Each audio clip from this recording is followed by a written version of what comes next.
Hello. Can you hear me okay? All right. Woo. We're here today to celebrate the marriage of Tim and Sevia.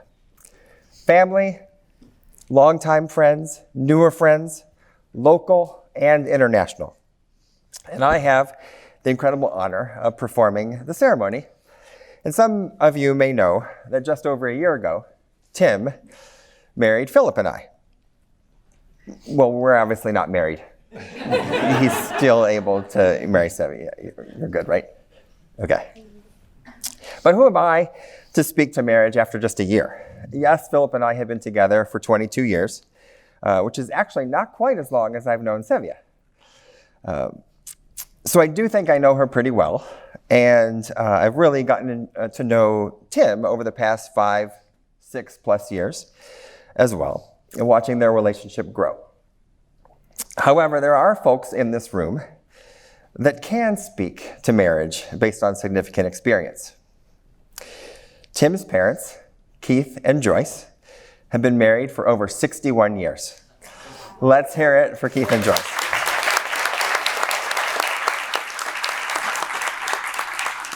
And Sevia's parents, Eddie and Ada, have been married for 55, 60 years, something like that. Another round of applause for Eddie and Ada.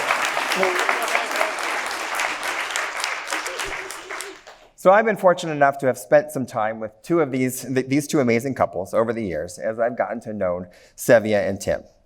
So I figure I'd tap into their expertise and to share thoughts with you today. So I sat down with each of the couples to gather advice and stories. And let me tell you, I got some good stuff.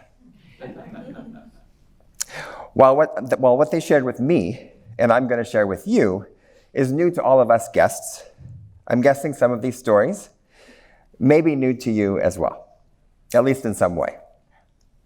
So I'm going to start with Keith and Joyce. Opening remarks from Joyce, 61 years? How did that happen? It went by like a flash. And then she jokingly added, oh, it was a piece of cake. Yeah. But Keith went right into the commentary for today's big event. Why didn't this marriage happen the first time? Right. They both agreed in their first encounters with Sevia that she fit right in. It was so natural. Hey, Harper. They hoped it would lead somewhere, but they also knew Tim had said he'd never marry again. And maybe we'll hear from Tim a little bit more on that in a bit. Whew, this is hot. Divorce is tough, and to all that are in the mix, right? And after living through it and seeing the impact on the kids, and really everyone, it wasn't a stretch to understand why he said never again. So I asked Keith why he thought, what might have changed his mind. And first of all, they said they're so happy, they're thrilled, but also somewhat shocked. But as they've gotten to know Sevia over the years, they really weren't that surprised.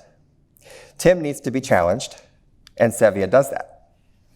She brings different perspectives, and he has respect for her ideas. She's a mix of strong and sweet. She's fun and has a contagious laugh. Right? Ultimately, they agreed that she's just amazing with the kids. A great bond that they see with Grayson in particular, such open and honest conversations. And that connection to becoming a family was likely the key, he said. But now on to the advice. He's a perfectionist. Anyone surprised by that? No? And that's hard to live with. Philip knows that too, I think. Anyway, so their advice, based on 61 years of marriage and knowing Tim, first, be patient and accepting. Stay committed. Love each other. Know when to speak and be quiet. And per Joyce, pretzel yourself, right? Or be flexible to bring balance. And then, frankly, some of it is just a little bit of luck. I heard many stories, but I'm only going to share one more bit from the halls. And Joyce told me that she remembers a particular phone call that she received from Tim. He was frustrated and needed her help. I think many of us here have had the pleasure of enjoying one of Tim's home-cooked meals, whether it was a holiday or just a weeknight. Well, this is also well documented in Sevia's Instagram account, Hall's Kitchen. Has us drooling, right? So apparently, he'd searched through many French cookbooks and couldn't find the recipe for French toast. I'm going to save further embarrassment by not sharing just how long ago this phone call happened. Anyway, the topic of cooking is a great transition over to Eddie and Ada. In our conversation about Sevia and Tim, Ada says it's a good sign that Tim both knows how and loves to cook. She says cooking is hard work and it's time consuming, and that's why she actually intentionally didn't teach her kids how to cook. She wanted them to be able to enjoy life. How's that sound? Not spend it in the kitchen working. Occasionally, however, when they did try to help, it never really went well.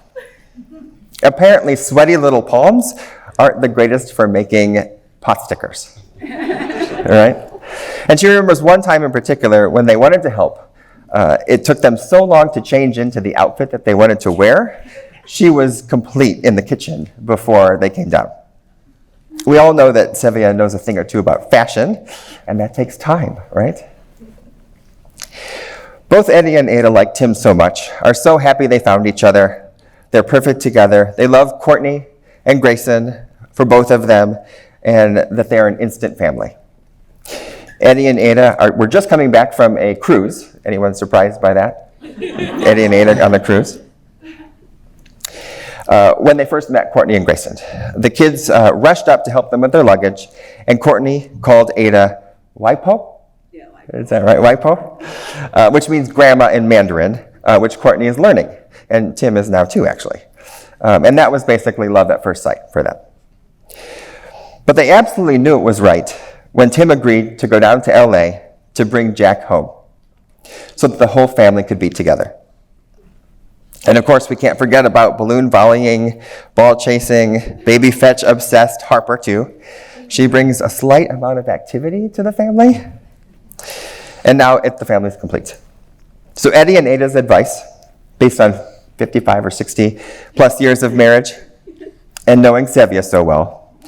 Number one, love and respect each other. Compromise, which was mentioned multiple times for some reason. Don't be jealous of relationships with the kids. Talk it over. Don't internalize. Let go. Do things together. And finally, do what it takes. Wise words from two amazing couples, right? Thank you, Keith and Joyce, Eddie and Ada, for not only sharing these thoughts with me, but also bringing these amazing people into the world that we all now get to enjoy together. So now, it's time for us to hear your words, your wedding vows. I understand you haven't shared your vows with each other? Yep. So just as the guests chose seats and not sides, we have to figure out who's going to go first. Okay. Now, we've spent many a game night together. He's got it, yep. And I'm sure many of us here know that Tim's a little competitive. Yeah? I'm not going to make any more comments on that. So I think we should play a little game to see who goes first. Get ready for a little Rochambeau. All right. So winner gets to pick who goes first. Ready? 3. 1, 2, 3. Oh. Yeah, paper covers rock. All right. Paper covers rock.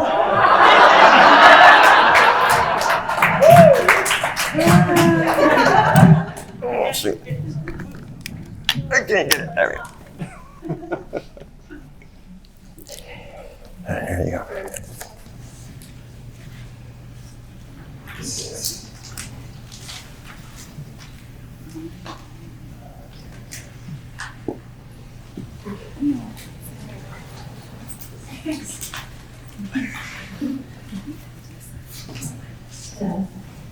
It is fitting that we are exchanging our wedding vows in front of this beautiful grand fireplace. A fireplace not only provides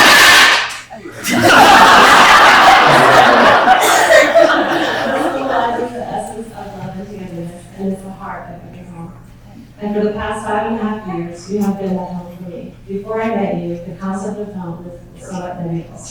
My mind was still in New York, and my life was now in San Francisco. I didn't feel like I belonged anywhere. What I always knew was that no matter where I was, the idea of being married and having children never left me. I believed in my heart that life is meant to be shared. My first attempt at marriage failed, followed by a string of unsuccessful long-term relationships. I started to accept the fact that maybe my life was not going to be the one I had envisioned. Perhaps I would be the Mary Bailey who never meets her George because of the work of life. And in the many years, feeling unsettled because the life I was living never matched up to the life I saw in my head and built in my heart. Thankfully, that all changed on January 16, 2017. When we made plans to meet in person that day, I remember telling myself as I walked to the ferry building, this is going to be another quick date and I'd be home in time to order my usual takeout of beef chai and watch the Real Housewives. Thankfully, our date turned out to be a lot different. It wasn't a quick date. We ended up having a great conversation and talked about meaningful things that happened in both our lives. We discussed the importance of knowing about the 5 love languages and how reading that book should be a part of our relationship. This was surprising to hear from a man, so it instantly gave me many points. Because our conversation had depth and was not at all surface, I told him about chat, which may be a lot to share on the first date, but he made me feel comfortable enough to share that part of me with me. I was glad that we spent the first 6 months getting to know each other before being introduced to Courtney and Grayson. I learned in those 6 months that acts of service and quality time were your strongest love languages. Every morning to this day, you would bring me coffee or tea in bed, and every morning you would serve up the most amazing meals. We could spend weeks together just doing nothing and drive for long distances without any awkward silences. I love that we have the same taste in music, shared appreciation for food, you cooking and me eating. Enjoy being active on the slopes. Enjoy being active on the slopes, on the mountain, or in the water, and have a similar sense of humor. I love how we make each other laugh, our spontaneous dance party for 2, and how you've inspired me to love traveling as much as you do. I love how you grab my hands whenever we are together, whether it's watching TV or driving in the car. I especially appreciate how quickly we rebound when we are upset with one another. I love how you have this tough exterior, but those who know you are the most sensitive and loving soul. You told me on our 3rd date you would never get married again. You were firm on that declaration, which I accepted. But somewhere along the way, a surprise to me, and probably to yourself too, you altered your stance. The fact that we are here today is truly a testament to how much you love me. You told me before we got Harper that our dog would not be allowed to be on the furniture or in our bed. Now you insist that Harper joins us in bed for snuggle time, and we basically now live in Harper's house. We have a lot in common since we grew up in a similar upbringing, a family of 4 living in a middle-class suburb as latchkey kids. We also have many differences. You an introverted thinker who cooks, me an extroverted feeler who doesn't. Those strong differences only help compensate for characteristics we both find lacking in ourselves, making us stronger together. I had fallen in love with you long before meeting Courtney and Grayson, but after meeting your kids and seeing a different side of you, my love for you only grew. You're the most loving and devoted father. You always make sure the kids' needs are met, and sometimes you would prefer your own. No matter how tired or busy you are, you always find time to attend the sporting events, go to their school functions, or pick up whatever they need. When Courtney is away at camp, you make sure to write to her every day so that she would have a letter from her dad to look forward to in the morning. You're always willing to make 2 to 3 different meals to satisfy everyone's palate, and because of your love for cooking, you've inspired Grayson to become a mini chef like you. I love seeing you give them life lessons and teach them through example how to live a life of integrity and why working hard is so important. And despite the fact that out of the 5 love languages, gift giving is the one you least connect with, you are the most thoughtful and generous gift giver. You even make Christmas our least favorite holiday a special one for the kids just because you know how much they love it. Your desire to make it special for them has changed my own view of Christmas, and I've learned to accept it as well, appreciate it as well. But Thanksgiving will always be our favorite holiday. It always has been, and it always will be, especially since we both have so much to be grateful for. When I think about you as a father, I think of Jack. And what an amazing stepfather you have been to him. I have no doubt you would have done your best to support all of his endeavors too. He has always been there for me when it comes to him. Most importantly, you supported me in bringing him home. It was something I had wanted to do for so long, but no place I ever felt like home until I met you. When I finally felt it was time, I brought it up to you, and you didn't hesitate or make me feel awkward about wanting his ashes home with us. And then even more, that you, Courtney, and Grayson accompanied me before Swan last summer to bring Jack home. In my heart, that day, we became a family. And when it comes to family, that is something we both hold a strong importance for and are fiercely loyal when it comes to our relationships. Not only are you an incredible father, brother, and son to your immediate family, but you have been exceptionally welcoming to mine. You spend the past year every day learning Mandarin so my parents can say with pride how much their son-in-law has embraced our language and cultural heritage. My mom still boasts about the beautiful birthday card you wrote to her in Chinese, and there's always a chill bottle of wine in anticipation for my dad's visits. You have always nurtured your own relationship with Cindy and Steve, and always welcomed them and my beautiful nieces into our home with open arms, serving up sweet and savory delights from Hall's Kitchen. You have treated my extended family and friends much the same way, showing kindness and generosity, always offering our guests the very best and making sure everyone feels welcome. I especially love that you have started to establish your own relationship with the people in my life. You have no idea how much this all means to me, how you have loved and embraced the people I love only because of my love for you. I feel extremely fortunate and blessed to be standing in front of you and all our family and dear friends today. A dream I have had for so long is finally coming true right before my eyes. It is not lost on me how lucky we are to be given this second chance at love, especially in our 50s. Not only do I get to spend the rest of my life with you, but because of you, I am finally a bonus mom. My only regret is that we will not get to celebrate 60 years of marriage that both of our parents have recently done. So my vow to you is that for the rest of our lives, I will make the quality of our lives a priority. I will always be loving, honest, supportive, and hold your hands. I will do my best to be patient and keep more than just a single piece of toilet paper on the toilet paper. I know we will have our moments when things aren't perfect, but I vow to never give up on us and the full and beautiful life we have created. For not only do I have your heart to protect and love, but I now have my two beautiful bonus children, Courtney and Grayson, to protect and love as well. I love you all so very much, and together I promise to always create a beautiful home and a wonderful life for the four of us in Hartford.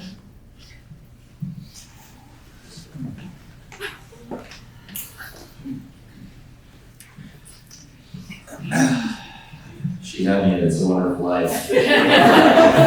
I cried that movie like Merry Christmas.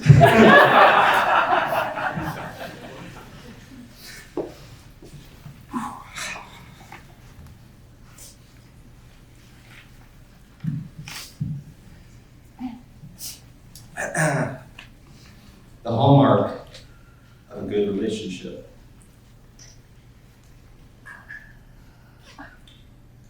is trust, chemistry, friendship, mutual respect, common interests, and sense of humor. A partner you know will always have your front and your back. This was my introduction to you and the kind of relationship you wanted.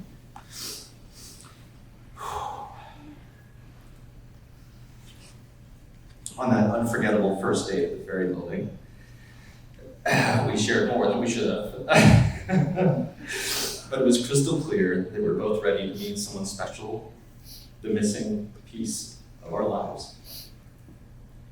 Of course, one of the things that I shared with you was that marriage is not in my plans. And I was not interested in a second act. I did sense a bit of mild disappointment when we talked about this. And I could tell, while this wasn't a deal breaker, it was something you hoped might change someday. Over the last nearly 6 years, we built on that initial chemistry, sharing our lives.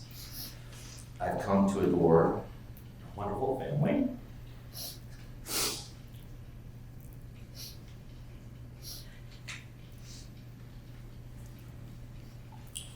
Well, I could help out, Mom. You're fantastic friends. Most of you, actually. She only let me invite 25 people.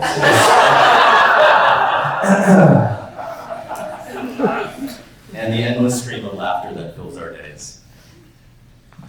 Sometimes we laugh with each other, and sometimes we laugh at each other. And during the reception, please come and ask me about points in the paint, games above 500, and Ray Mayer or Cloud, and I'll be happy to share some of our laughs with all of you. During the first 6 months of our relationship, we laid the foundation for our love before you met Courtney and Grayson. Your deep love and affection for them, which has grown since, has been an absolute joy to witness. Your guidance and support during their awkward and challenging middle school and high school years have been invaluable to all of us. And they often seek your counsel even more than mine. And you fulfilled so many of our hopes and wishes. Courtney's dream of having a dog since she was 4 years old only became true because of you. Our sweet, lovable, and energetic fur baby, Parker, has become an indispensable part of our lives. Through all our experiences together, you've taught me countless things.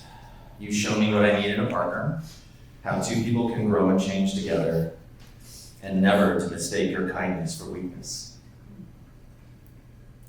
Some in this room, and you know who you are, have said that I am an acquired taste. And with my intense personality. And after nearly 6 years together, I'm endlessly grateful that you acquired that taste. And I wake up every day feeling like I won the lottery.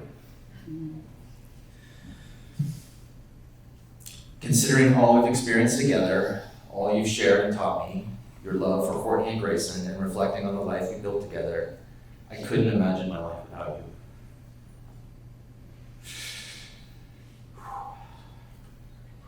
But what ultimately changed my mind about marriage, you may ask? And the answer is simple.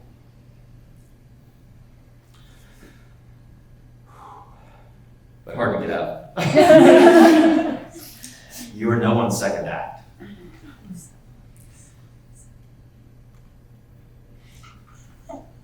Yeah, I get it. And you've shown me that our love story deserves to be the grand finale of our lives.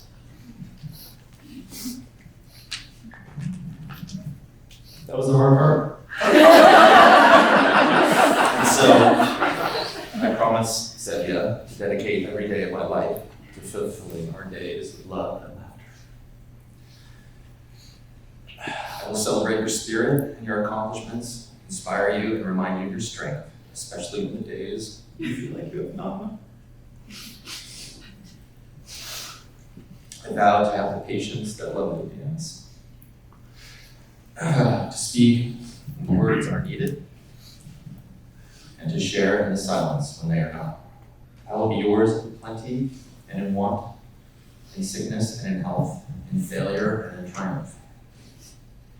I will dream with you, celebrate with you, and walk beside you through whatever life may bring. I give you my hand and my heart. I will hold and respect you, encourage you, and cherish you, love you, whether the chips are up or down. And always have your front and your back for the rest of the days of our lives.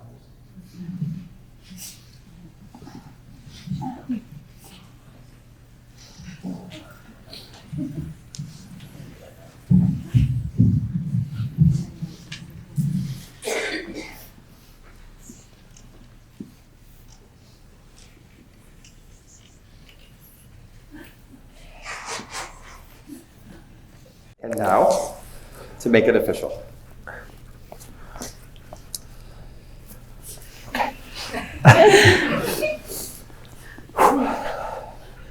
Do you, Tim, take Sevia through whatever challenges and triumphs life brings you to be your lawfully wedded wife? I do. Do you, Sevia, take Tim through whatever challenges and triumphs life brings you to be your lawfully wedded husband? I do. Family and friends witnessing this event today, now that you've heard Sevia and Tim recite their vows, do you promise from this day forward to encourage them and love them, to give them your guidance, and to support them in being steadfast in the promises they have made? If yes, please say, "We do." We do. I have the rings. Thank you, Harper. And thank you, Grace. All right. Ring ceremonies have been going on for thousands of years because the ring, a circle, has no beginning nor end, symbolizes the love between you will never cease. You place these rings upon each other's fingers as a visible sign of the vows which this day have made you husband and wife. Wedding rings are made precious by your wearing them, the surprise of the engagement on top of the Eiffel Tower, and finding Tim's ring together in a place that's special to both of you in Lake Tahoe. Your rings say that even in your uniqueness, you have chosen to be bound together even when apart. Let these rings also be a sign that love has substance as well as a soul, a present as well as a past, and that despite its occasional sorrows, love is a circle of happiness and wonder. May these rings remind you always of the vows you have taken here today and a symbol of the continued love and commitment that you have for each other. All right. What's up with that? All right. I got it. All right.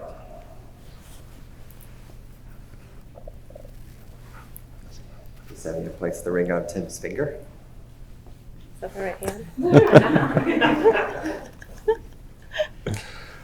And repeat after me. Tim, I give you this ring. Tim, I give you this ring. Oh.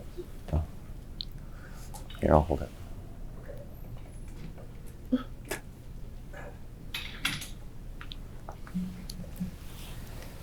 Tim, I give you this ring. I give you this ring, That you may wear it that you may wear it as a symbol of the vows as a symbol of the vows we have made today. we have made today.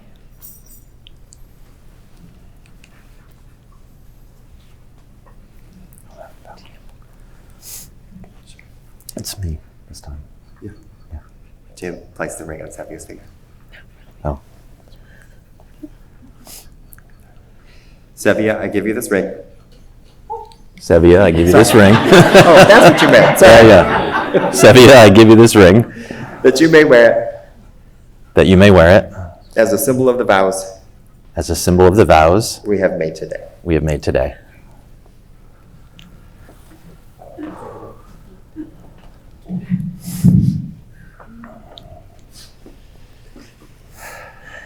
Now, with the advice you've heard from your parents, from commitment to compromise, from patience to pretzels, the vows you have exchanged, the declaration of your love, the rings you've gifted each other, I think we can wrap this up. Anything else? Then, with nothing left to be said, in front of your closest friends and family, by the power vested in me and by the state of California, I now pronounce you husband and wife. Tim, you may now kiss your wife.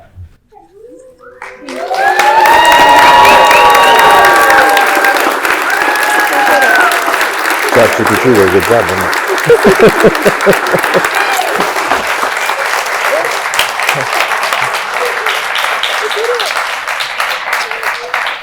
Okay, before I officially announce these two, I want to invite you all to gather behind through those doors in the lounge. We're going to have hors d'oeuvres and cocktails, and after that we'll come back in here for dinner and dancing. So now, without further ado, it is my honor to present to you for the very first time Tim and Sevia Hall.